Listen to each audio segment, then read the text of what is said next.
आदिवासियों को जो प्रति जमीनों के ऊपर काफी खदानों के लिए ऐसा चल रहा है, उसमें आप क्या करेंगे? पहले तो आपके चैनल के माध्यम से मध्य प्रदेश, साथ ही रतलाम, झाबुआ और पूरे मध्य प्रदेश, पूरे देश के साथियों को जोहार। आज उस महापुरुष के वहां मेरा आना हुआ है मध्य प्रदेश में, जो मामा बालेश्वर के नाम से पूरे देश में एक प्रख्यात है, विख्यात है, जिन्होंने आदिवासी समाज के अंदर आके, विशेषकर राजस्थान मध्य प्रदेश में आके उन्होंने आदिवासियों को अपने हक अधिकार के प्रति जागरूक करने का काम किया और आदिवासियों की अपनी संस्कृति, परंपरा, रीति रिवाज को ही अपनाने और उन्हीं का ही आगे अनुसरण करने के लिए जो प्रयास किया था, इनका जो अंतिम संस्कार जहां हुआ उस जगह पर मेरा आना हुआ, तो मैं उनको नमन करना चाहूंगा। आपका जो सवाल था, मध्य प्रदेश के झाबुआ इलाके के अंदर जिस तरह से आदिवासियों की जमीनों पे अतिक्रमण किया जा रहा है और सरकार कोई भी हो विकास के नाम पे उनको अतिक्रमण के नाम से हटा रही है। आदिवासी समुदाय यहाँ झाबुआ ही नहीं, पूरे देश के अंदर ये भारी समस्या है और झाबुआ में विशेष ज्यादा समस्या है। सरकारें अगर सच में आदिवासी हितैषी होती तो जो आदिवासी 1970 से अगर बात करें, 1970 में जिस जमीन पे बैठा उस जमीन पे मालिकाना हक दे देना चाहिए था। हम देखते हैं नगर पालिका, नगर परिषद इलाके के अंदर, विशेषकर शेड्यूल एरिया के अंदर, वो असंवैधानिक है फिर भी लागू करते हैं। जो 5 साल पहले आके कब्जा लेता है उसको मालिकाना हक मिल रहा है, लेकिन जो 60-70 साल से जिस जमीन पे बैठा हुआ उसको मालिकाना हक नहीं मिल रहा है। तो हम सबसे पहले इस मामले में 2 रास्ते हमारे पास, एक तो सरकार को इस बारे में अवगत कराए और सरकार पे प्रेशर बना के करवाए, क्योंकि सरकार की इच्छा शक्ति नहीं है। अगर इच्छा शक्ति होती तो वह स्वयं संज्ञान लेके एक सर्वे कराती आदिवासी बाहुल्य क्षेत्र के अंदर कितने परिवार है, कितनी जमीन पे इनका कब्जा है, और जो कब्जा है उन कब्जेशुदा सारी जमीन को अलॉटमेंट कराने का काम कर लेती सरकारें, लेकिन आज तक नहीं किया गया है। वही लड़ाई मामा बालेश्वर भी लड़े थे, वही लड़ाई टाट्या भील भी लड़े थे, वही लड़ाई आदिवासी भारत आदिवासी पार्टी के हमारे जनप्रतिनिधि हम सब मिलकर भी लड़ रहे हैं। और अवश्य बहुत जल्दी मध्य प्रदेश के अंदर ये जो समस्याएं चल रही है, मध्य प्रदेश, राजस्थान, हर इलाके के अंदर हम लोग सत्ता में मुख्य भूमिका निभाएंगे आने वाले समय में और इन समस्या का समाधान करवाएंगे। आज तो मैं आपके चैनल के माध्यम से सरकार को भी कहना चाह रहा हूं कि आप आदिवासियों को सिर्फ वोट बैंक नहीं समझे, चुनाव के दौरान छोटी मोटी लालच दे के वोट लेने का काम करना बंद करें।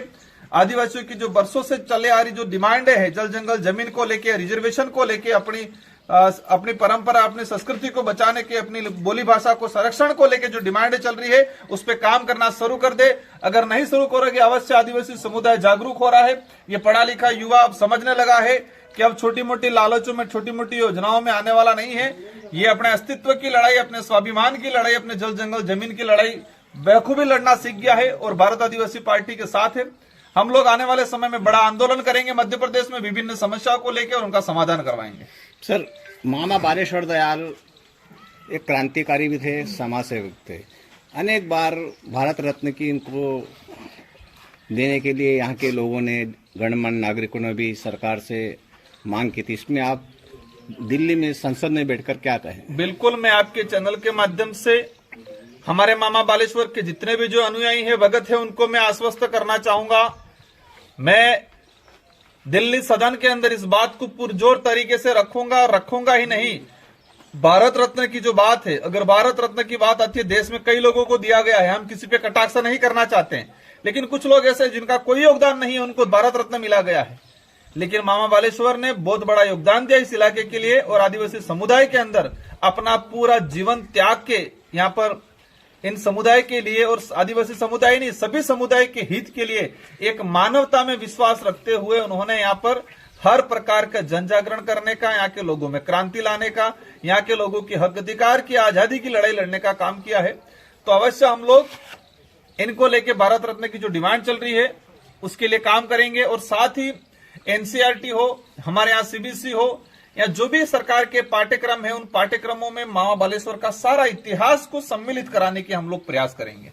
सर, एक बात और देखी जाती है, जैसे 25 और 26 दिसंबर को मामा बालेश्वर दयाल का कि यहाँ पुण्यतिथि मनाई जाती है, परंतु यहाँ अव्यवस्थाओं का अभाव रहता है। इसको आप किस प्रकार से? बिल्कुल, मैं अब आया, मुझे जानकारी में आया है और इस बार हम लोग पूरा प्रयास करेंगे, हमारी ओर से पूरी मदद करेंगे और मेरे सारे जो युवा साथी हैं, हमारी जो पार्टी के पदाधिकारी हों, सामाजिक विंगों के पदाधिकारी हैं, हम लोग सारी व्यवस्था कराने की पूरी कोशिश करेंगे। इस बार पहली बार एक पहल करेंगे और हमें उम्मीद है कि इस बार बेहतर करने की कोशिश करेंगे। सर, मध्य प्रदेश में बाप पार्टी का क्या भविष्य है?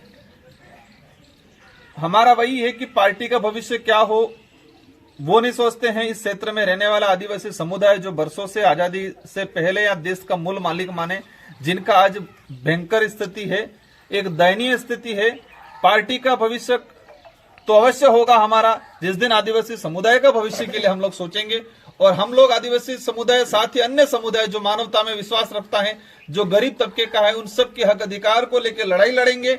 और अवश्य मध्य प्रदेश के अंदर भारत आदिवासी पार्टी का एक उज्जवल भविष्य होगा। और मध्य प्रदेश के अंदर आज जिस तरह राजस्थान में तीसरी पार्टी बन के उभरी है बीएपी, वही आने वाले समय में मध्य प्रदेश के अंदर एक तीसरी मजबूत पार्टी बन के उभरेगी Bharat Adivasi Party. Thank you. Thank you.